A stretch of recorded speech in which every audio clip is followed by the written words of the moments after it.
स्वागत है दोस्तों आप सबका Vidyakul classes with Roshan sir में। चलिए आज से बिहार पॉलिटेक्निक का प्रतिदिन आपको फिजिक्स, केमिस्ट्री और मैथ का 30 महत्वपूर्ण प्रश्न दिया जाएगा जो 100% लड़ने की गारंटी के साथ दिया जाएगा। तो आप इसे देखें, समझें और अपने नोटबुक पर लिखें। साथ ही याद करें, आप कमेंट में अपना व्हाट्सएप नंबर कर देंगे। उस व्हाट्सएप नंबर पर आपको एक लिंक दिया जाएगा। उस लिंक के अनुसार आप मुझसे जुड़ जाइएगा और यूट्यूब से जुड़ने के लिए आप सब्सक्राइब कर दीजिए। जब मुझसे व्हाट्सएप से जुड़िएगा तो आपको जितना जो सेट हम पढ़ाएंगे आपको देंगे प्रतिदिन वीवीआई क्वेश्चन, फिजिक्स का 30 केमिस्ट्री का, मैथ का, तो आपको एक ऑनलाइन टेस्ट लिया जाएगा। उस ऑनलाइन टेस्ट में आप शामिल हो सकेंगे जिससे आप घर बैठे बिल्कुल आसानी तरह से बिल्कुल कोचिंग की तरह पढ़ सकते हैं। चलिए शुरू करते हैं वीडियो को। बिहार पॉलिटेक्निक के लिए है ना, आज से वीवीआई क्वेश्चन है, वीवीआई क्वेश्चन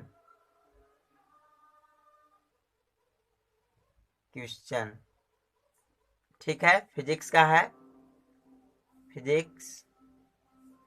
फिजिक्स का बिहार पॉलिटेक्निक के लिए है, बिहार पॉलिटेक्निक 2020।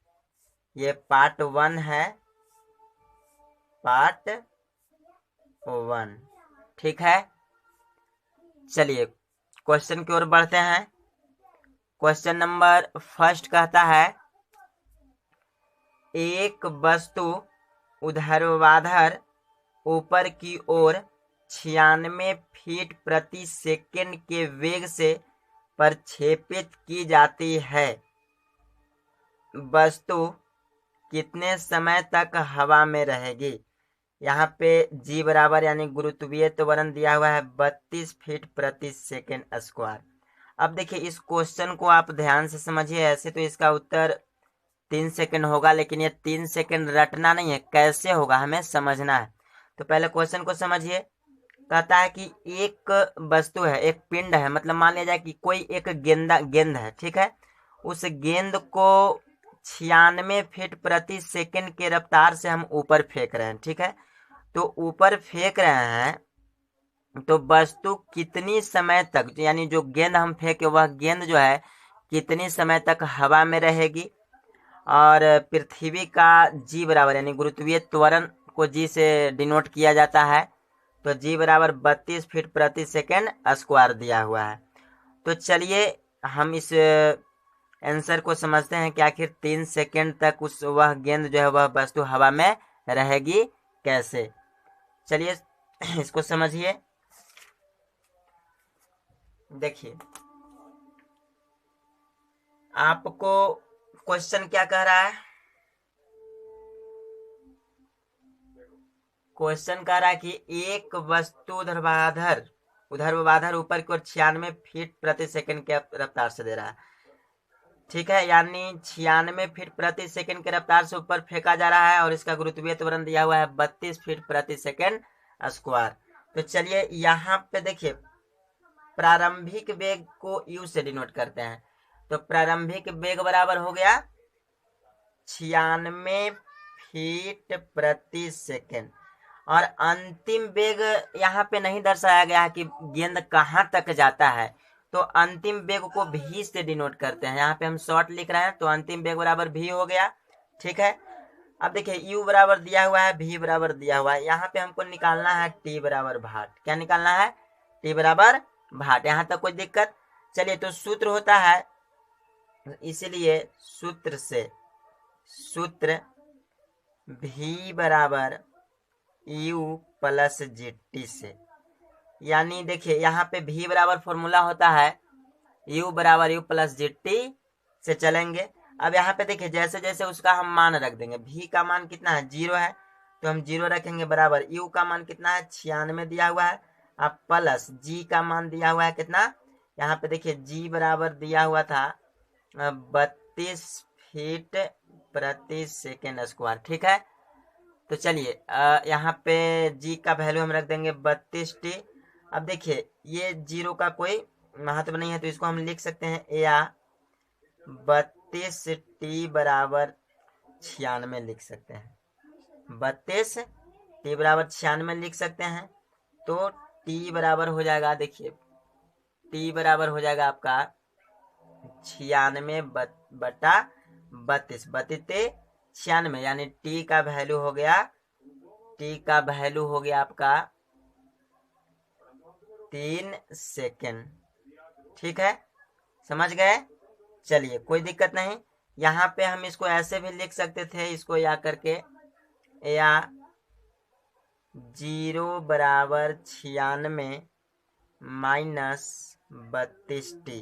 ठीक है, 0 बराबर 96 माइनस 32 टी, तो 32 टी बराबर 96, इसलिए टी बराबर 96 बट्टा 32, 32 96, यहाँ पे आपका 3 आंसर हो गया। तो आप समझ गए, कोई दिक्कत। चलिए उसको आप शुरू से देख लीजिएगा।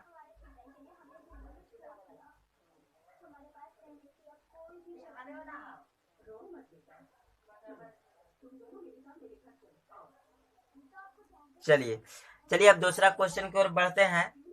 दूसरा क्वेश्चन कहता है कि देखिए यहाँ पे 100 ग्राम भार,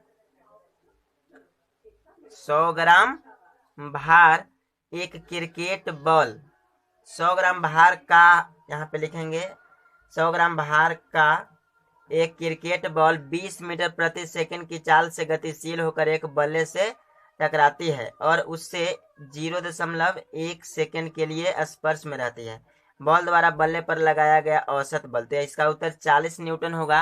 तो आइए इसको हम जानते हैं 40 न्यूटन। पहले हम क्वेश्चन को समझ लेते हैं कि आखिर कैसे 40 न्यूटन होगा।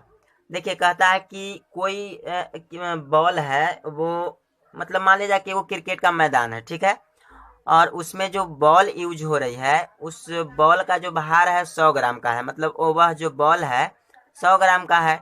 और जब बॉलर बॉलिंग करता है तो 20 मीटर प्रति सेकेंड, ठीक है, चाल से गतिशील होकर एक बल्ले से टकराती है, मतलब 20 की रफ्तार से वह बॉल को फेंकता है बैट्समैन की ओर, यानी बैटिंग जो करता है उसकी ओर। तो जब फेंकता है तो बल्ला से टकराता है, 20 मीटर प्रति सेकंड की चाल से गतिशील होकर एक बल्ले से टकराती है। जब बल्ला से टकराती है तो जो बल्ला के स्पर्श में जो वह बॉल रहता है, वह बॉल 0.1 सेकंड तक रहता है, यानी बल्ला से बॉल कितना स्पर्श रहता है, कितना सेकंड, तो 0.1 सेकंड के लिए स्पर्श में रहती है। बॉल द्वारा बल्ले पर लगाया गया औसत बल, तो यहाँ पे क्वेश्चन है कि जो बॉल कितना बल बैट पर यानी बल्ले पर लगाया। समझ गए, जो बॉल फेंका गया था 20 के स्पीड में 100 ग्राम का बॉल, वह बॉल कितना बल लगाया बल्ले पर। तो आइए इस क्वेश्चन को हम समझते हैं। चलिए ठीक है, देखिए क्वेश्चन है कि 100 ग्राम का बॉल है, कितना ग्राम का बॉल है, 100 ग्राम का बॉल है। अब देखिए आराम से एकदम समझिएगा, 100 ग्राम का बॉल है तो यहाँ पे m बराबर द्रव्यमान लिख सकते हैं, तो m बराबर हो जाएगा, m बराबर हो जाएगा 100 ग्राम। कोई दिक्कत, 100 ग्राम हो गया। ठीक है, अब यहाँ पे देखिए सेकंड दिया हुआ है, कितना दिया हुआ है क्वेश्चन में, 0.1 सेकंड, यानी टाइमिंग दिया हुआ है। यहाँ पे t बराबर दिया हुआ है 0.1 सेकंड तक वह बल्ले के स्पर्श में रहती है। तो सबसे पहले हम इसको चेंज कर लेते हैं केजी में। किस में चेंज कर लेंगे, केजी में। तो केजी में चेंज करने के लिए 1000 ग्राम बटा 1 केजी होता है। चलिए इसको चेंज कर लेते हैं तो इसका हो जाएगा 0.1 kg, यानी ग्राम से केजी में यहाँ पे हम क्या कर दिए, कन्वर्ट कर दिए। तो कन्वर्ट कर दिए तो 0.1 kg इसका हो गया। टी बराबर 0.1 सेकेंड। अब इसका निकालना है औसत बल, यानी जो बॉल है वह बल्ले पर कितना बल लगाया। तो औसत बल बराबर होता है औसत बल बराबर होता है संवेग परिवर्तन की दर। फॉर्मूला होता है संवेग परिवर्तन की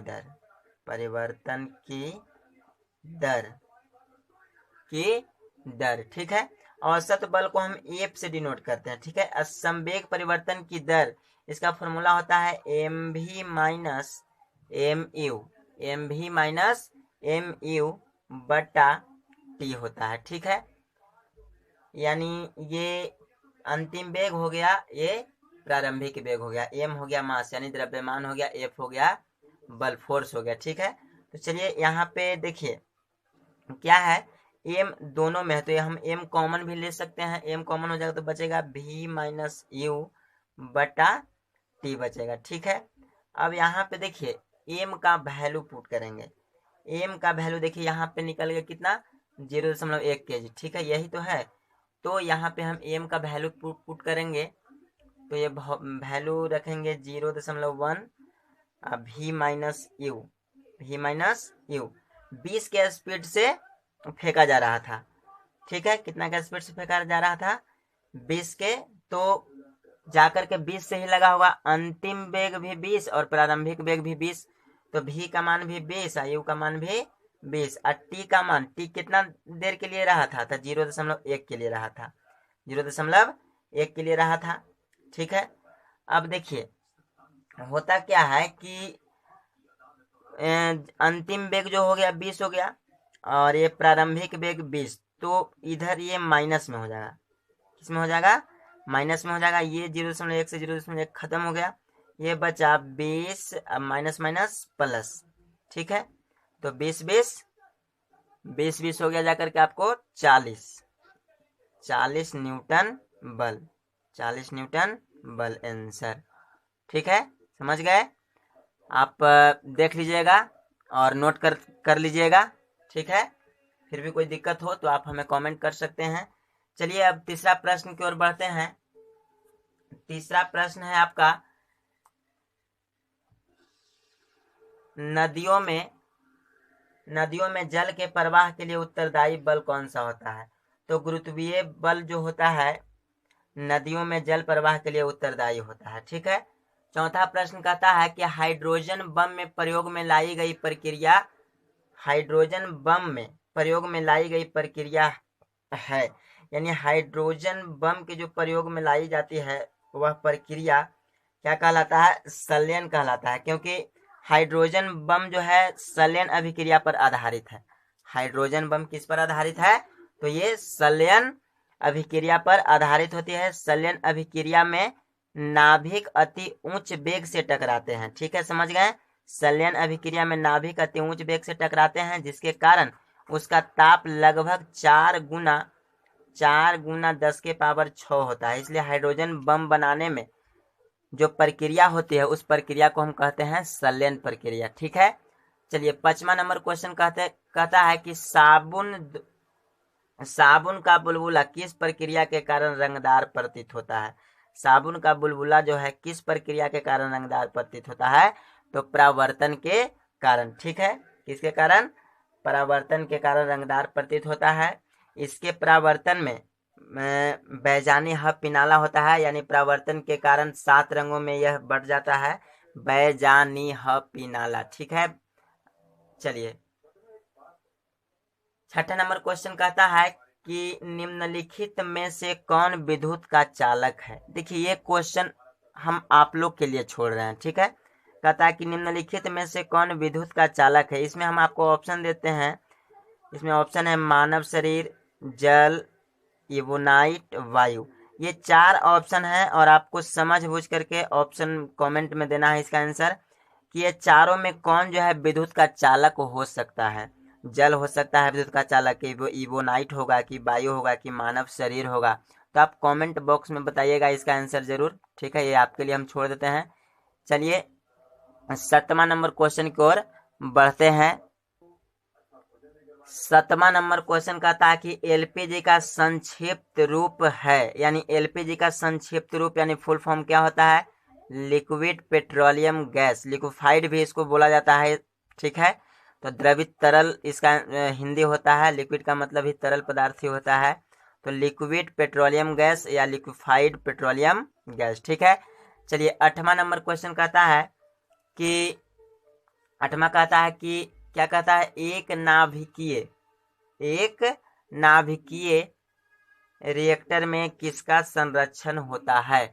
तो केवल ऊर्जा का संरक्षण होता है। नाभिकीय रिएक्टर में किसका संरक्षण होता है? तो ऊर्जा का संरक्षण होता है।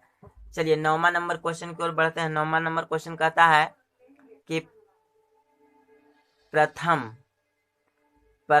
परमाणविक रिएक्टर, देखिए प्रथम परमाणविक रिएक्टर किनके द्वारा निर्मित किया गया है? ठीक है, प्रथम परमाणविक रिएक्टर किनके द्वारा? तो फर्मी के द्वारा जो है प्रथम परमाणविक रिएक्टर निर्मित किया। फर्मी एक वैज्ञानिक थे। ठीक है, तो इनके द्वारा ही ये रिएक्टर, परमाणु रिएक्टर निर्मित किया गया। चलिए 10वां नंबर क्वेश्चन कहता है कि निम्नलिखित में से कौन सी जैव मात्रा नहीं है? कौन सी जैव मात्रा नहीं है? तो आप 10th क्लास में पढ़े होंगे जैव और अजैव के बारे में। ठीक है, तो इसका भी आंसर जो है आपको कमेंट बॉक्स में लिखना है। आप देखेंगे किसका किसका सही होता है। ठीक है, तो चलिए इसमें हम ऑप्शन देते हैं सूर्य, धान की भूसी, पशुमल, लकड़ी। देखिए इसमें आपको जैव मात्रा नहीं पूछ रहा है। ठीक है, यानी इसमें 3 ऑप्शन जैव है और 1 ऑप्शन जैव नहीं है, और वो आप कमेंट बॉक्स में इसका आंसर दीजिएगा। ठीक है, चलिए 11 नंबर क्वेश्चन की ओर बढ़ते हैं। 11 नंबर क्वेश्चन कहता है कि एक स्टील की सुई को जल पर किसके कारण तैराया जा सकता है? देखिए स्टील की सुई जल पर किसके कारण तैराया जा सकता है? यानी पृष्ठ तनाव के कारण। किसके कारण तैराया जा सकता है? पृष्ठ तनाव के कारण हम स्टील सुई को जल पर तैरा सकते हैं। ठीक है, चलिए 12 नंबर क्वेश्चन कहता है कि 12 नंबर क्वेश्चन कहता है कि एक दूरी पर स्थित 2 उत्तल लेंसों को एक दूसरे के स्पर्श में लाया जाता है।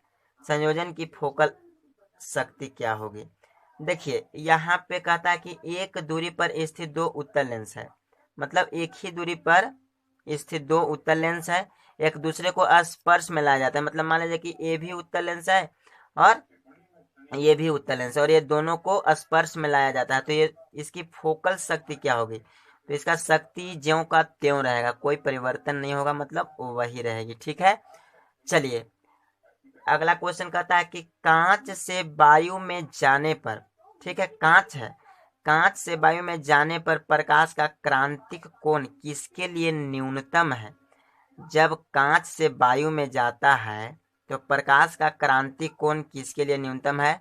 तो लाल रंग जो होता है उसके लिए न्यूनतम है। ठीक है, समझ गए। चलिए अगला क्वेश्चन है 14 नंबर क्वेश्चन कहता है कि जल में वायु का गोलीय बुलबुला किस प्रकार कार्य करेगा? जल में वायु का गोलीय बुलबुला किस प्रकार कार्य करेगा? देखिए जल में जब बुलबुला उठता है तो वह उत्तल लेंस की तरह कार्य करेगा, होता नहीं है बट वह कार्य करेगा, लगेगा कि उत्तल लेंस है। ठीक है, चलिए 14 क्वेश्चन आपका डील हुआ। चलिए अगला क्वेश्चन की ओर बढ़ते हैं। 15 नंबर क्वेश्चन कहता है कि बल और विस्थापन के बीच किस कोण से अधिकतम कार्य होगा? बल और विस्थापन के बीच किस कोण से? तो 0 डिग्री से कार्य होगा। ठीक है, समझ गए। 16 नंबर क्वेश्चन कहता है एक विद्युत फ्यूज के लिए क्या असंगत है? तो उसका उत्तर हो जाएगा विशिष्ट प्रतिरोध। एक विद्युत फ्यूज के लिए क्या असंगत है, यानी विशिष्ट विशिष्ट प्रतिरोध जो है उसके लिए असंगत होता है। प्रतिरोध यानी जो विरोध करना, ठीक है, धारा का विरोध करना, ठीक है। चलिए 17 नंबर क्वेश्चन कहता है कि कोक में कार्बन की प्रतिशतता होती है, यानी कोक में कार्बन की कितने प्रतिशत मात्रा होती है, तो 90% होता है कोक में कार्बन की मात्रा। कोक में कार्बन की मात्रा 90% होता है। चलिए 18 नंबर क्वेश्चन कहता है कि निम्नलिखित में किसके नाभिकीय ईंधन के रूप में प्रयोग नहीं किया जाता है। निम्नलिखित में निम्नलिखित में किसे नाभिकीय ईंधन के रूप में प्रयोग नहीं किया जाता है, तो टाइटेनियम को। इसका हम आपको ऑप्शन देकर के समझाते हैं, ठीक है। कहता है कि निम्नलिखित में किसे नाभिकीय ईंधन के रूप में प्रयोग नहीं किया, नाभिकीय ईंधन के रूप में प्रयोग नहीं किया जाता है, तो टाइटेनियम का प्रयोग नहीं किया जाता है। देखिए इसका ऑप्शन होगा आपका, बताते हैं। देखिए इसका ऑप्शन आपको दिया जाएगा, आपको यूरेनियम दिया जाएगा, थोरियम दिया जाएगा। देखिए यूरेनियम, ठीक है, थोरियम, ठीक है। चलिए ठीक समझ गए, थोरियम। उसके बाद तीसरा ऑप्शन आपको दिया जाएगा प्लूटोनियम, और चौथा ऑप्शन टाइटेनियम। अब देखिए इसमें कह रहा है कि किसे निम्नलिखित में किसे नाभिकीय ईंधन के रूप में प्रयोग नहीं किया जाए, मतलब नाभिकीय ईंधन के रूप में किसे नहीं हम प्रयोग कर सकते हैं। तो देखिए यूरेनियम का कर सकते हैं, थोरियम का कर सकते हैं, प्लूटोनियम का कर सकते हैं, टाइटेनियम का नहीं कर सकते। तो इसका उत्तर ये हो जाएगा, टाइटेनियम हो जाएगा, ठीक है, कोई दिक्कत नहीं। चलिए अगला नंबर क्वेश्चन की ओर बढ़ते हैं। क्वेश्चन नंबर 19 कहता है कि 20 वोल्ट के विभवांतर से जुड़े एक 4 ओम प्रतिरोध में प्रति सेकंड उत्पन्न ऊष्मा क्या होगी। देखिए यहाँ पे 20 वोल्ट के विभवांतर से जुड़े, यानी 20 वोल्ट वाली एक बैटरी है, उसमें 4 ओम प्रतिरोध जुड़ा हुआ है, ठीक है।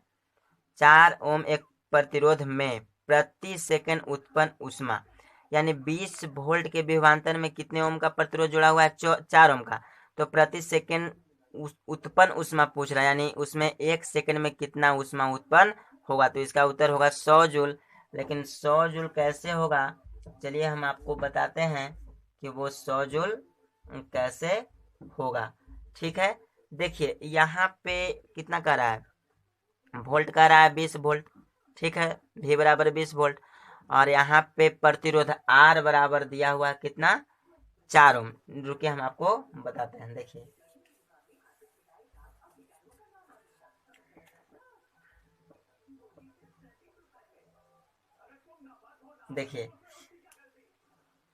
यहाँ पे V बराबर दिया हुआ है कितना, 20 वोल्ट, V बराबर 20 वोल्ट, ठीक है, 20 वोल्ट, और दिया हुआ है R बराबर दिया हुआ है कितना, 4 ओम दिया हुआ है। लेकिन निकालना है धारा, पहले निकाल लेते हैं। I बराबर भाट निकालेंगे, तो I बराबर फॉर्मूला आप पढ़े होंगे, I बराबर फॉर्मूला होता है V बटा R, फॉर्मूला होता है V बटा R। V का मान कितना है 20 है, R का मान 4, 4 5 20, यानी 5 एम्पियर तो धारा उसमें से बहेगी।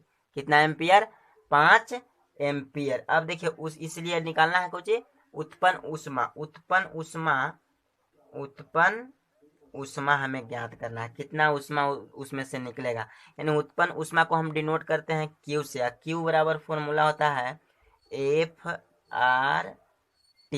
FRT, समझ गए, FRT।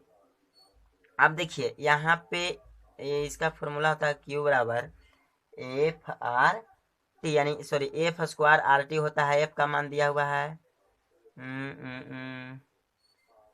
एफ का मान कितना निकला, आई बराबर आई आर टी, सॉरी इसका फॉर्मूला होता है आई उत्पन्न उष्मा ना, क्यू बराबर फॉर्मूला होता है आई स्क्वायर आर टी।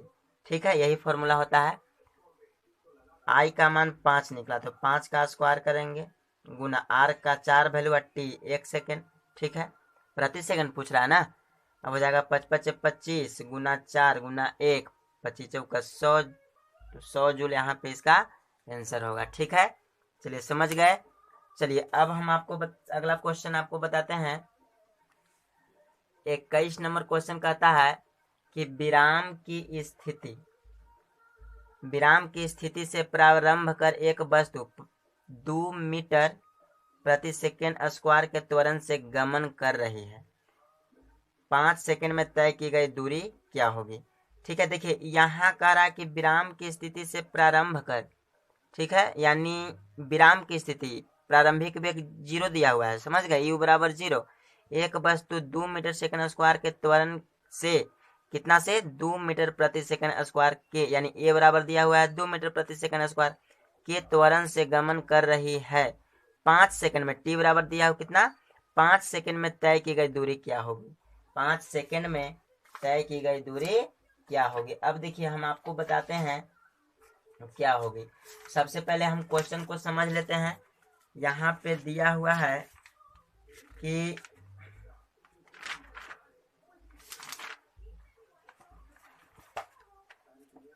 विराम की स्थिति से दिया हुआ है, मतलब u बराबर दिया हुआ है आपको 0। u बराबर कितना दिया हुआ है, क्योंकि प्रारंभिक दूरी को u से डिनोट करते हैं, प्रारंभिक वेग को u से। तो विराम की स्थिति से प्रारंभ कर मतलब इसका कोई मान नहीं, तो 0, u बराबर 0 दिया हुआ है। और इसमें दिया हुआ है a बराबर 2 मीटर प्रति सेकेंड स्क्वायर और t बराबर 5 सेकेंड। निकालना क्या है, तय की गई दूरी आपको निकालना है, यानी एस बराबर आपको निकालना है। समझ गए, क्या निकालना है, एस बराबर आपको निकालना है। तो आप एस बराबर 9th क्लास में फॉर्मूला पढ़े होंगे, 9th क्लास में आप फॉर्मूला पढ़े होंगे कि एस बराबर फॉर्मूला होता है, एस बराबर फॉर्मूला होता है U T plus half A T square. S हो गया दूरी, यू का मान 0 बैठा देते हैं। ठीक है, यू का मान 0 प्लस टी का मान तो 0 हो जाएगा, तो 0 गुना 0 बराबर 0 ही हुआ ना, प्लस सॉरी टी का मान कुछ दिया हुआ है, टी का मान दिया हुआ है 5 सेकेंड, 5 सेकेंड दिया हुआ है, तो 5 सेकेंड हो जाएगा, प्लस का प्लस 1/2 का 1/2, ए का मान 3, टी स्क्वायर का टी स्क्वायर, 0 में 5 से गुना करेंगे 0 हो जाएगा आपका 0 प्लस 1/2 1/2 गुना हो जाएगा टी स्क्वायर। ठीक है, अब यहाँ पे देखिए आपको करना क्या है, देखिए यहाँ पे दिया हुआ है 0 हो गया, 0 का 0 1/2 गुना 3 टी स्क्वायर। अब देखिए यहाँ पे हम टी का वैल्यू पुट नहीं किए, तो मतलब यहाँ पे हमें टी का वैल्यू पुट करना है ना। ठीक है, आप फिर से इसको आप समझिए ध्यान से। सबसे पहले दिया क्या चीज़ है वो हम लिख लेते हैं। आपको दिया हुआ है u बराबर, क्या दिया हुआ है, u बराबर दिया हुआ है, u बराबर आपको दिया हुआ है 0। ठीक है, u बराबर 0 दिया हुआ है, आपको t बराबर दिया हुआ है 5 सेकेंड। कितना सेकेंड दिया हुआ है, 5 सेकेंड दिया हुआ है। आपको a बराबर दिया हुआ है 2 मीटर प्रति सेकेंड स्क्वायर। फॉर्मूला होता है एस बराबर, निकालना है एस बराबर भाट, एस बराबर फॉर्मूला होता है U T plus half A T square. यहाँ तक कोई दिक्कत। चलिए अब हमें क्या करना है, u का मान 0 टी यानी टी का मान 5 प्लस 1/2 का 1/2 गुना ए का मान 3 टी का मान 5 के स्क्वायर करेंगे। ठीक है, यहाँ तक कोई दिक्कत। चलिए अब यहाँ करेंगे, आपको 0 का 0 हो जाएगा प्लस 1/2, ठीक है, गुना 3 5 5 25 5 25 हो जाएगा। अब यहाँ पे देखिए क्या होगा, हो जाएगा 0 का छोड़ दीजिए, अब यहाँ डायरेक्ट लिख देते हैं 1/2 गुना पचतिया 75, पचतिया 75 होगा। अच्छा, पचतिया 75 होगा। इसको काटिए, 37.5, 37.5, कहीं पे मिस्टेक हो रहा है। एक का मान, अच्छा सॉरी, यहाँ पे देखिए ए का मान 2 दिया हुआ है। कितना दिया हुआ है? 2 दिया हुआ है। तो ये ए की जगह पर 2 बैठेगा। कितना बैठेगा?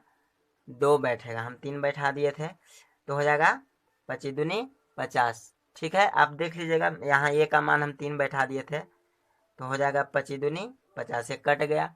आपको बचा कितना? 25 मीटर आंसर। ठीक है, समझ गए इसको आप ध्यान से। आप एक बार फिर से इसको समझिए। ठीक है, यू का मान 0 दिया हुआ है, टी का मान 5 सेकेंड, ए बराबर 2, एस बराबर पूछ रहा है भाट। फॉर्मूला होता है एस बराबर यूटी प्लस हाफ पेटी स्क्वायर। यू का मान 0, टी का मान 0, टी का मान 5 प्लस 1/2 गुना ए का मान 2 टी स्क्वायर, यानी 5 का स्क्वायर।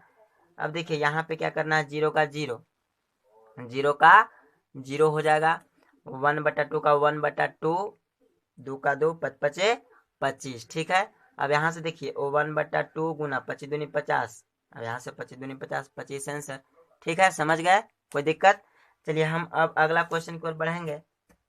क्वेश्चन नंबर अगला कहता है 22 नंबर क्वेश्चन। देखिए, कहता है कि कमानीदार घड़ी में कौन सी ऊर्जा संचित रहती है? कमानीदार घड़ी का मतलब समझते हैं, चाबी वाली घड़ी जो हाथ में हम लोग पहनते हैं ना, उसी को बोलते हैं। तो ये स्थितिज ऊर्जा होती है। क्या होती है स्थितिज ऊर्जा कमानीदार घड़ी में संचित रहती है। ठीक है, रहता है स्थितिज ऊर्जा। ठीक है, 22 तक क्वेश्चन, 8 क्वेश्चन और बचा हुआ है। चलिए देख लेते हैं उसे फटाफट। 23 नंबर क्वेश्चन कहता है कि रेल की पटरी किस धातु की होती है? यानी रेल की जो पटरी रहती है वह इस्पात धातु की बनी होती है। 24 नंबर क्वेश्चन कहता है कि मनुष्य को सुनाई देने वाली ध्वनि तरंगे किस सीमा के अंतर्गत आती है? यानी मनुष्य को जो ध्वनि सुनाई देती है, कितना से कितना सीमा के अंतर्गत होता है? तो 20 से 20,000 हर्ट्ज तक ध्वनि सीमा के अंतर्गत होती है, मनुष्य सुनता है 20 से 20,000 हर्ट्ज। ठीक है, चलिए अब आगे 25 नंबर क्वेश्चन की ओर बढ़ते हैं। 25 नंबर क्वेश्चन कहता है कि डायनेमो का प्रयोग कहाँ किया जाता है? डायनेमो का प्रयोग कहाँ किया जाता है? तो डायनेमो का प्रयोग यांत्रिक ऊर्जा को विद्युत ऊर्जा में परिवर्तित करने में किया जाता है। ठीक है, यांत्रिक ऊर्जा को विद्युत ऊर्जा में। चलिए 26 नंबर क्वेश्चन कहता है कि ध्रुवों का नमन कोण क्या होगा? ध्रुवों का नमन कोण 90 डिग्री होता है। ठीक है, 27 नंबर क्वेश्चन कहता है कि किसी स्थान पर मुक्त रूप से लटकाए गए चुंबक के अक्ष में गुजरने वाली ऊर्ध्वाधर समतल को उस स्थान को क्या कहते हैं? यानी उस स्थान को चुंबक द्वार कहते हैं। जैसे मान लिया जाए कि कोई स्थान पर हम किसी वस्तु को लटका देते हैं, तो नीचे जो रहता है उस द्वार को कहते हैं चुंबक द्वार। ठीक है, यानी जो मुक्त रूप से लटका हुआ रहता है। ठीक है, चलिए 28वां नंबर क्वेश्चन कहता है कि प्रत्यावर्ती धारा को दिष्ट धारा में परिवर्तित किसके द्वारा किया जाता है? ठीक है, कहता है कि प्रत्यावर्ती धारा को दिष्ट धारा में। ठीक है, तो प्रत्यावर्ती धारा को दिष्ट धारा में डायोड द्वारा करते हैं। ठीक है, यहाँ पे क्वेश्चन पूछेगा, विपरीत भी क्वेश्चन पूछ देगा। ठीक है, तो 29 नंबर क्वेश्चन की ओर बढ़ते हैं। 29 नंबर क्वेश्चन कहता है कि रेडियो तरंगों का वेग क्या है? रेडियो तरंगों का वेग क्या है? तो रेडियो तरंग का वेग होता है आपको 3 लाख मीटर प्रति सेकंड। 3 लाख मीटर प्रति सेकंड। देखिए, इकाई, दहाई, सैकड़ा, हजार, 10,000, लाख। ठीक है, 3 लाख मीटर प्रति सेकंड होता है रेडियो का तरंग। 30 नंबर क्वेश्चन कहता है कि विद्युत आवेग की इकाई क्या है? विद्युत आवेग की इकाई क्या है? तो कूलम, यानी विद्युत आवेश का मात्रक पूछ रहा है, तो आवेश का मात्रक कूलम होता है। ठीक है, इसी के साथ आज का पार्ट वन सेट वन है।